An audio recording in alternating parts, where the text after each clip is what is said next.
हुमायूं कबीर ने योगी जी को दे डाली बड़ी धमकी कि ये उत्तर प्रदेश नहीं है, ये लखनऊ नहीं है, ये मुर्शिदाबाद है और मस्जिद बनेगी बनेगी बनेगी। और योगी जी की धमकी थी कि कयामत तक नहीं बनेगी। मेरे दोस्त, तो आर पार की लड़ाई हम आपको वीडियो के माध्यम से दिखाकर ये बतलाना चाहेंगे और इस पर कुछ रोशनी हम खुद डालेंगे कि इन्होंने सही कहा या गलत कहा। और दूसरी वीडियो में एक लड़के से मीडिया वाला इंटरव्यू ले रहा है और उससे ऐसी ऐसी बात कहलवा रहा है मेरे दोस्तों, जिसको सुनने के बाद आप हैरान हो जाएंगे। आप कतई तौर पर मना कर देंगे हर बच्चे को कि इस तरह से इंटरव्यू ना दिया जाए।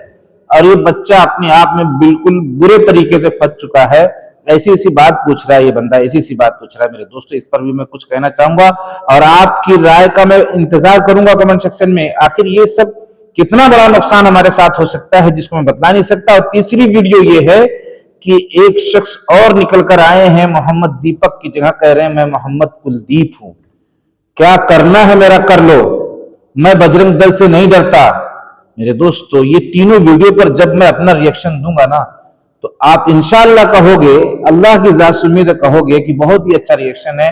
ये तीनों वीडियो में फायदे भी हैं और एक बड़े नुकसान भी हैं।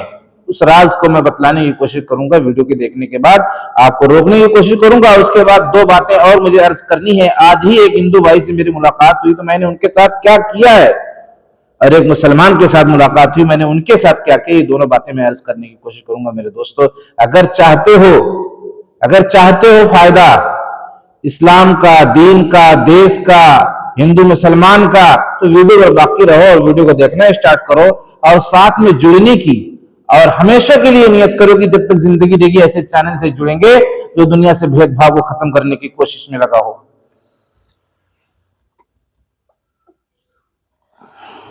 आखिरी सवाल आपसे यह है कि उत्तर प्रदेश के मुख्यमंत्री योगी आदित्यनाथ उन्होंने कयामत की बात किया है कि कयामत तक ये बाबरी मस्जिद पूरी नहीं हो पाएगा। आपका क्या कहना है? क़यामत जो आएगी, अल्लाह ने जो कुरान में क़यामत का बात रखा, वो कुरान में क़यामत जो रहेगी, जोगी भी ये दुनिया में नहीं रहेंगी, मैं भी नहीं रहूंगी, कुछ आदमी भी नहीं रहेंगे, गाछ भी नहीं रहेंगी, पृथ्वी भी नहीं रहेंगी। तो जोगी जी को मैं अच्छा से संदेश देना चाहिए। ये उत्तर प्रदेश नहीं है, ये लखनऊ नहीं है, ये वाराणसी नहीं है, ये मुर्शिदाबाद है, पश्चिम बंगाल है। यहाँ कोई मरने के लिए मेरा तैयार है। बाबरी मस्जिद बनेगी बनेगी बनेगी। बस थोड़ी देर मेरे अजीजों, थोड़ी देर अब आपको अपनी राय कमेंट सेक्शन में रखना कि कह रहे हैं बनेगी बनेगी बनेगी, तो क्या इससे माहौल में एक खराबी देखने को मिल सकती है? ये आपकी राय कमेंट सेक्शन में आना चाहिए कि हुमायूं कबीर का ये फैसला सही है या गलत है। अब आते हैं हम दूसरी वीडियो की तरफ, दूसरे कंटेंट की तरफ, कि ये बच्चा जो कह रहा है मीडिया वालों से कि मैं किसी से नहीं डरता, तो उसने कहा कि योगी मोदी से, फिर उसने कहा उससे भी नहीं, फिर उसने कहा कि पुलिस वालों से। यानी क्या क्या कहलवा डाला, आप जरा सुनिए, उसके बाद अपना रिएक्शन दीजिए, अपनी राय दीजिए मेरे दोस्तों। खाली दिल में अपने अल्लाह का खौफ मांगते हैं, दूसरों का डर समझते हैं तो शिर्क मानते हैं हम मुसलमान ही नहीं है। अच्छा। इस दिल में खाली अल्लाह का खौफ है बस। हाँ, और किसी का खौफ नहीं है। कोई भी बड़ा सा बड़ा अफसर हो, कोई भी, हमें पुलिस, सरकार, हमें योगी मोदी, हमें इन सब से तो मेरे को घंटा फर्क नहीं पड़ता।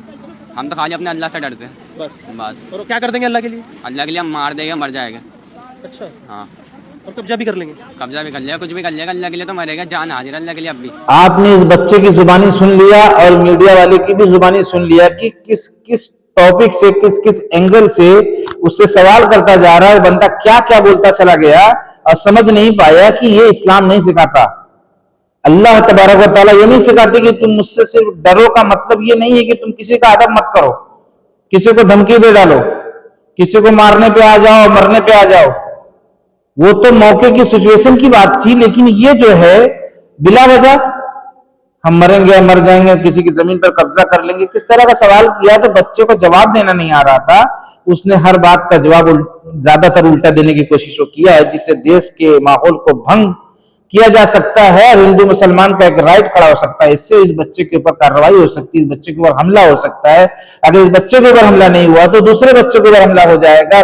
किसी जो है सुनसान जगह पर कोई मुसलमान मिल जाएगा तो उसको मारा जाएगा, जैसा कि आजकल आपको माहौल देखने को मिल रहा होगा। मेरे दोस्तों, एक मुसलमान को ऐसी मार मारी गई है। देखो, ये सब का भी रिएक्शन होता है। ये सब बोलने की क्या वजह थी आपको? हाँ, क्या वजह थी आपको? एक मीडिया वाला पूछ रहा है, आपको बोलना चाहिए कि हम अपने देश का माहौल बना के रखते हैं। वो बोल रहा है योगी जी मोदी जी से डरते हो कि नहीं डरते हो? तो बोलना चाहिए कि हमारे सीएम, हमारे प्रधान, हम उनका अदब करते हैं, हम उनका अदब करते हैं। तो ये कितनी प्यारी बात होती। कम से कम ये बच्चा मुश्किल से तो बच जाता। अब तो कितने को नजर में आता, किसी की जमीन पे हड़प लोगे तो बोलना चाहिए नहीं, ऐसा इस्लाम में है नहीं। इस्लाम में तो ये है कि एक बालिश भी जगह, यानी थोड़ी सी भी जमीन अगर आपने किसी की ले ली जानबूझकर, उस पर दावा किया, उस पर हक जतलाया जबकि आपकी नहीं है, तो कयामत के दिन 7 जमीनों तक धसाया जाएगा वो, चाहे वो मुसलमान के लिए, चाहे गैर मुस्लिम के लिए, किसी भी बिरादरी वालों के लिए। इसलिए कि अल्लाह तबारक व तआला का मामला सारे इंसानों के दरमियान एक जैसा है। किसी का हक आप जाया नहीं करते। कोई हिंदू है तो उसको सताओ, आप तिरछी आंख देखोगे, आपसे सवाल हो जाएगा आखिर में होगा। तो ये बच्चा जो है जोश में न जाने कैसे जुमले बोल रहा है जो देश के माहौल को भंग करेगा। और ये मीडिया वाला इस तरह का सवाल भी करता जा रहा है। बच्चा भी जितनी अकल थी उतना जवाब दे रहा है, हालांकि वो रॉन्ग जवाब देने की कोशिश किया। इसलिए मैं सावधानी बरतने के लिए आप लोगों को एहसास दिलाना चाहता हूं और ये कहता हूं कि वीडियो को वॉच करो, लाइक कमेंट करो। लेकिन वही है कि आदमी किसी के पास टाइम नहीं। अरे कुछ भी मेरे दोस्तों, कुछ भी तो कुर्बानी देनी होगी ना, थोड़ा सा उंगली तो ले जाना पड़ेगा लिखने के लिए आपको। उससे वीडियो इंप्रेशन आगे जाता है, देश के माहौल में खुशहाली पैदा होती है, सही बात लोगों तक पहुंचती है। अब आई वो वीडियो देखिए कुलदीप भाई की। वो कह रहे हैं कि मैं कुलदीप हूं। तो क्या इनका ये कहना कि मैं कुलदीप हूं, मोहम्मद दीपक थे, वो ये सही था? और ये जो अब कर रहे हैं, उस वक्त उन्होंने मोहम्मद दीपक कहा जिससे उनको बड़ी इज्जत मिली, और उसके बाद बहुत सा नुकसान भी देखने को मिल रहा है उसके मुतालिक। लेकिन ये क्या कह रहे हैं सुनिए, उसके बाद थोड़ी सी वजाहत करके हम आगे आपके लिए वीडियो को जो है खत्म करने की कोशिश करेंगे। वो दोनों बातें बतलाकर। मैं भी मोहम्मद कुलदीप हूँ, कौन बजरंग दल वाला आए ना, बजरंग दल मेरे घर में है, बहुत बड़ा बजरंग रखता हूँ मैं बड़ा बजरंग दल, उससे ज्यादा पुजारी हूँ मैं भी। मोहम्मद कुलदीप भाटी नाम है मेरा। आपको नहीं लगता किससे? कौन बजरंग दल? क्या है बजरंग दल? कौन है इनका राष्ट्रीय अध्यक्ष? कहाँ है इनका जो कार्यालय? हमें बताओ, हम जाके पूछेंगे। वो कोट द्वार वाले सुन रहे होंगे। कौन कोट द्वार वाले? आ जाए ना कोट द्वार वाले, वो मोहम्मद दीपक का बिगाड़ लेना, हम उसके साथ खड़े। तो मेरे दोस्तों, मेरे अजीजों, इन्होंने भी कहा कि मैं मोहम्मद कुलदीप हूं, जो करना है कर लो, मैं नहीं डरता बजरंग दल वालों से। तो देखो, बात समझने की है, आप मुझसे नाराज मत होना, मेरी बात पहले सुन लो। और वो 2 बातें अभी बाकी हैं जो मेरे साथ पेश आई है। आज मैंने एक हिंदू भाई के साथ क्या किया, बतलाने का मकसद कुछ और है, इसलिए मैं रोक रहा हूं आपको।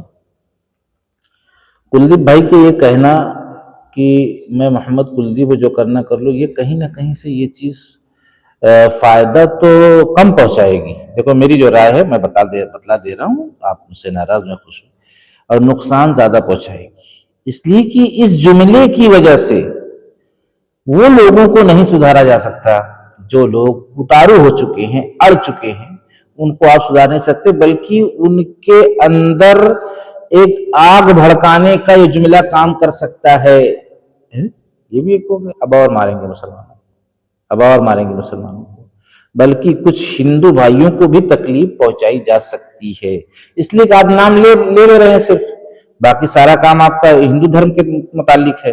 तो पता ये चला कि एक आग के भड़काने वाला काम भी अब ये कर सकता है। मोहम्मद दीपक में बात नहीं कर रहा हूं।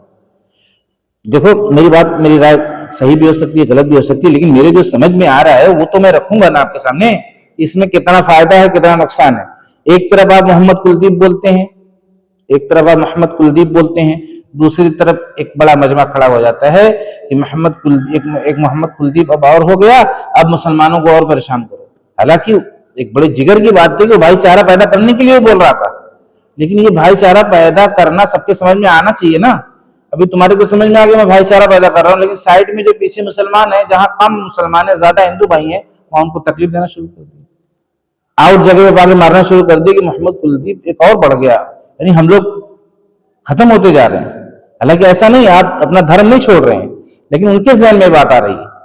अब पता चला कि मुसलमानों की पिटाई चालू, मुसलमानों को दौड़ा कर मारा जा रहा है। अभी एक मुसलमान को तो ऐसी मार मारी गई है, मैंने देखा, जो वीडियो मैंने लोड किया, लेकिन समझ में नहीं कहां चली गई, उसके ऐसे गलत जगह पे मार दिए, यानी सिंजा करने की जगह पे मार दिए। इतनी बुरी आवाज उसने निकाला, क्योंकि वहां चोट लगती है तो आदमी की जिससे जान निकल जाएगी। दाढ़ी थी, मुसलमान था।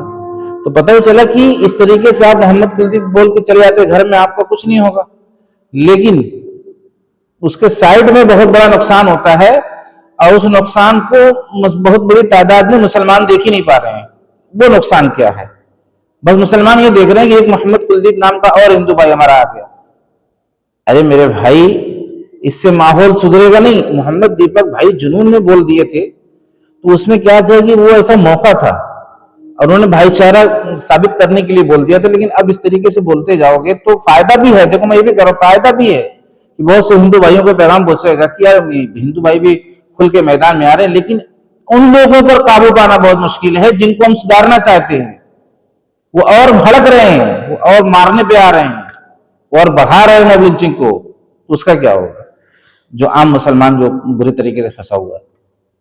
इसलिए एक बड़ा प्लान होना चाहिए और क्या बोलना क्या नहीं बोलना है, मेरी राय, मेरे समझ से आपको देखना चाहिए, सोचना चाहिए, एक बड़ी मीटिंग करना चाहिए कि किस बात से ज्यादा नुकसान पहुंच रहा है। तो आपको मेरी राय कैसी लगी कमेंट सेक्शन में आप लिखने की कोशिश करिए। अब मैं बतलाना ये चाहता हूं कि हिंदू भाई के साथ मैंने क्या रोल अदा किया। मेरे दोस्तों बड़ी जद्दोजहद लगती है वीडियो के बनाने में, और इतनी मोहब्बत आप लोगों ने दिया है, इतनी मोहब्बत दिया है कि मैं बस आपका शुक्रिया बस दिल से मैं अदा कर रहा हूं। अब उसके आगे तो कोई चीज ही नहीं है कि भी दिल से भी ज्यादा, तो इसलिए दिल से मैं शुक्रिया आपका अदा कर रहा हूं कि इतनी हेल्प मिली, इतना जो है सपोर्ट मिला, जिसको मैं अपने चैनल पर देख रहा हूं और लोग भी देख रहे हैं। माशाल्लाह कामयाबी मिल रही है, सही बात लोगों तक पहुंच रही है। देश के अंदर भाईचारा कायम करने की, भेदभाव को खत्म करने की बात ज्यादातर हम कर रहे हैं। तो इसलिए आपका मैं दिल से शुक्रिया अदा करते हुए वो बात बतलाऊं कि एक मैं जा रहा था आज सुबह में, तो एक हिंदू भाई ने मुझे रुकाया, तो झोला वाला लिए हुए थे, तो मैंने सोचा कि थोड़ा मैं आगे चला गया। फिर मेरे जहन में आया कि वो आवाज मारे हैं तो कुछ समझ के मारे होंगे। फिर मैं गाड़ी रोका तो वो दौड़ते हुए आ रहे थे। अब दौड़ते हुए आ रहे थे, थोड़ा धीरे धीरे से दौड़ रहे थे, हल्का हल्का, कि जल्दी से बैठ जाऊं मैं झोला। मौला कहाँ जा, तो वो जाने वाले थे जहां मुझे जाना, तो उसके बहुत आगे जाना था उनको। मतलब मेरा स्टॉप पहले था और उनका बाद में था, दूसरा स्टॉप था वो पूरा। तो बोले मुझे वहां जाना है। फिर मेरे दिल में आया कि ये हिंदू धर्म से ताल्लुक रखते हैं और मैं मुसलमान हूँ, और उसके बाद ये मेरी गाड़ी तक आ गए उतनी दूर से दौड़कर। अब अगर इनको मैं वापस कर देता हूं तो एक हौसला टूटेगा, इनका एक हौसला टूटेगा। और अगर मैं अगले स्टॉप पर इनको छोड़ देता हूं तो इंसानियत का कितना बड़ा सबूत मैं आज दे दूंगा अल्लाह के फजलो करम से। तो फिर मैंने कहा कि मुझे तो जाना वहीं तक था, लेकिन अब आप आए हैं तो मैं आपको वहां तक छोड़ देता हूं। तो वो जैसे थोड़ा हैरत में पड़ गया। मतलब बैठिए तो आप, यही तो काम है कि हम एक दूसरे की मदद करें, एक दूसरे का काम है। उसके बाद मैंने रास्ते में बहुत कम गुफ्तगू की उससे। उतरने के बाद उससे ये बात हुई कि देखो हम सब का रब यही चाहता है कि तुम एक दूसरे की मदद करो, एक दूसरे के काम हो, यही तो काम है कि हम एक दूसरे की मदद करें। इतना खुश हुआ, धन्यवाद धन्यवाद। और उसको ये देखने को मिला कि वाकई में जो मुसलमानों की तरफ से बदगुमानी है, मुसलमान ऐसा होता है ऐसा होता है, तो उसके दिल के अंदर एक सफाई पैदा हुई। जबकि मैं उसको नहीं ले जाता तो मेरा कुछ नहीं कर लेता, न तुम कुछ भी कर, कुछ बोलता अगर तो मुझे क्या सुनाई देता, मैं तो आगे जा रहा था। और ऐसा होता भी, लेकिन मेरी नियत में सिर्फ ये बात आई कि आज अगर इसको मैं बैठा रहा हूं तो देश के अंदर से भेदभाव का जो मामला है वो थोड़ा सा कम होगा कि नहीं, मुसलमान इस तरह से नहीं करते। कुछ ऐसे मुसलमान हैं जिनके पास तालीम कम है, इसकी वजह से इंतशार फैल रहा है। बाकी ज्यादातर मुसलमानों के अंदर एक क्वालिटी है, एक इकराम है, एक मोहब्बत है, एक भाईचारा फैलाने की सोच है। अब दूसरा मेरे अजीज मेरे दोस्तों जो मेरे साथ पेश आई आज बात, दोनों बातें मैं अर्ज कर देता हूँ, वीडियो थोड़ा लंबी हो रही है लेकिन बड़ी इंटरेस्टिंग है और माशरे को सुधारने के लिए बहुत काफी हो सकती है वीडियो। तो दीन की मजलिस लगी हुई थी, यानी इस्लामिक नॉलेज के एतबार से एक मजलिस लगी हुई थी, मैं भी उसमें शरीक था। तो लोगों को उसमें इनवाइट किया गया था। तो जो शख्स, जिसमें बहुत से लोग थे, तो एक शख्स ऐसे मौके पर आया कि जब वो मजलिस खत्म हो रही थी, जबकि उसका भी जुड़ना जरूरी था, तो सारे लोग जमा होते हैं तो फिर वो चीज काबू में आती है, क्या करना है, कैसे करना है, लोगों को कैसे सिखाना है, कैसे बताना है, कैसे नमाजी बनाना है, कैसे मोहब्बत के बारे में बताना है, नॉन मुस्लिम से कैसे बात की जाए, उनकी मदद कैसे की जाए, वो भी हमारे भाई हैं। इस तरह की बातें मशवरे में बहुत सी आती हैं।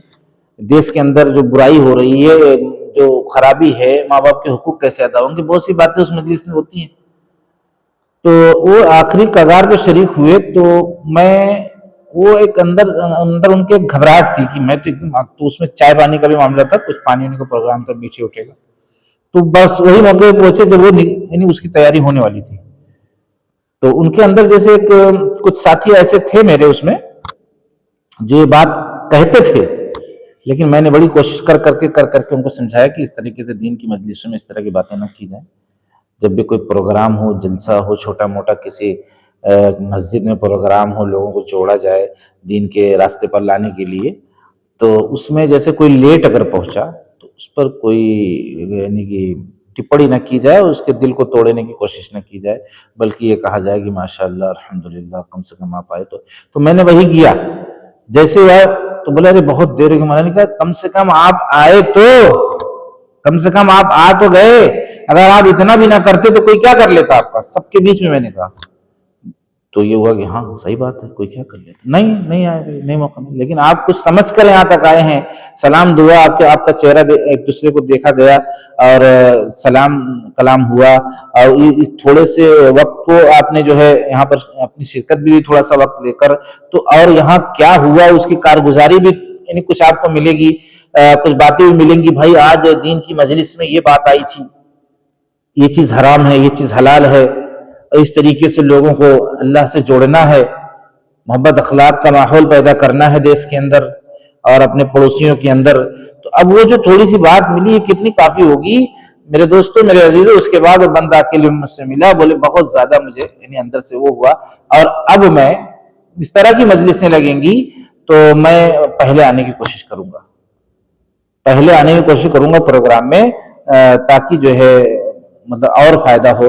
अब ऑटोमेटिक उसके अंदर ये तब्दीली पैदा हो रही है इस तरह के इकराम के करने से। यानी किसी ने थोड़ी सी भी मदद आपकी कर दी तो उसको बहुत बड़ी मदद बता के समझाओ कि आपने इतना नहीं किया, आपने तो बहुत कर दिया मेरे लिए।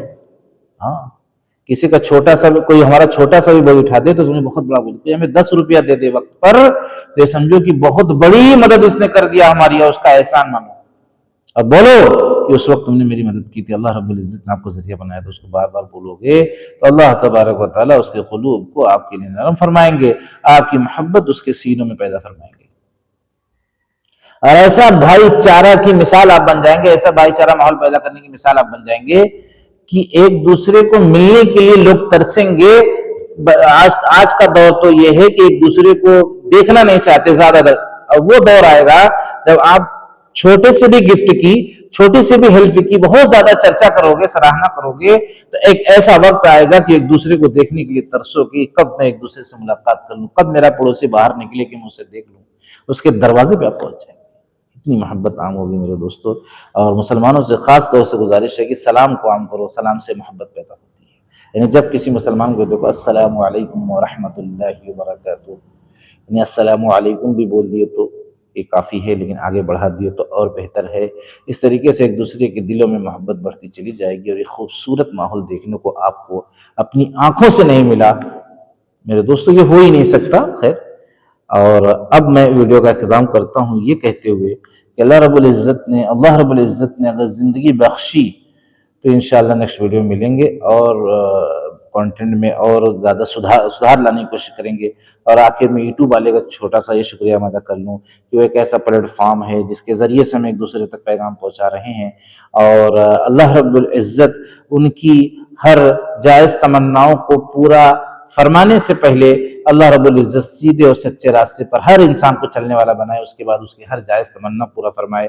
और लोगों की जो भी लोगों की और मुश्किलें हैं, जो फंसे हुए हैं, घिरे हुए हैं, वो किसी भी एतबार से अल्लाह उनके लिए निकलने का जो है रास्ता आसान फरमाए, हर मुश्किल उनकी आसान। ठीक है मेरे दोस्तों, अस्सलामु अलैकुम।